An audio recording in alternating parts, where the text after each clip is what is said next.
Superliganing 4-tur davom ettirildi. Navbatdagi bahsda Neftchi va Navbahor jamoalari to'qnash keldi.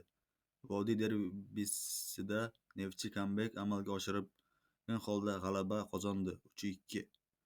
Dastlab 30-daqiqada jarima zarbasidan unumli foydalangan Azimjon Ahmedov super gol urib hisobni ochdi. Ikkinchi bo'lim startga esa Birolxon Toshmirzayev oradagi farqni ko'kka chiqargan bo'lsa, bir daqiqa o'tar-o'tmas Ruslanbek Janov Navbahorni yana oldinga olib chiqdi.